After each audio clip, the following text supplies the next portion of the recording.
while the ancient city lay dimly shrouded in her nightly tomb, and its weary inhabitants gained new strength through that restful mock of death we know as sleep.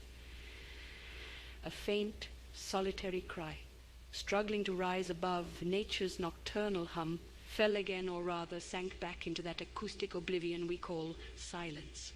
Yet this feeble voice, this mere comma that so desperately attempted to punctuate the night air, continued its bold demand for an audience with any who could, or rather would, minister to its most basic needs.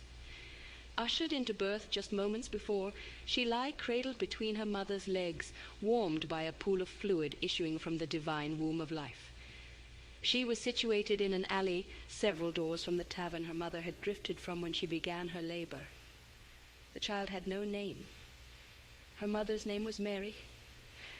The babe was pure, as her mother once had been, before fortune and misery conspired with fate to condemn her to a lamentable station in life, which succeeded in grinding her soul and spirit to the depths of poverty and despair. She was the hunted, chased by the law, trapped and tied by the lecherous, devoured and discarded by the lustful. She had witnessed the denial of the hypocrite, the sneers of the self-righteous, and the mercy of none but the forgiven.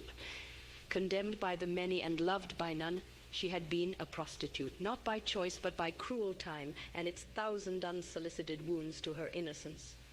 By the fires of ignorance and apathy, the hammer of injustice and the hard, unyielding anvil of circumstances. It was this legion of foes, coupled with the white-hot furnace of misfortune, that had forged the shackles of her harlotry with precision. We cannot divine whether her tired soul had died from too much drink or bad labor. We only know that unwanted, unloved, and unsung, this broken spirit had flown.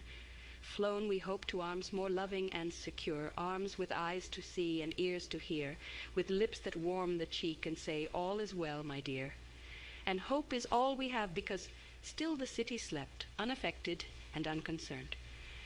She was merely one of the many sadly forgotten creatures in a forsaken class of souls who would in time become the poster child of past neglect, the pompous and hypocritical fancy of academic lament, a worthy cause to soothe the bloated extravagance of the rich, and a tragic history self-righteously condemned by those who obscenely licked their caviared fingers while turning a deaf ear and a blind eye to the universal miseries of their own time and making, and to the remedy that God has so bountifully placed in their care.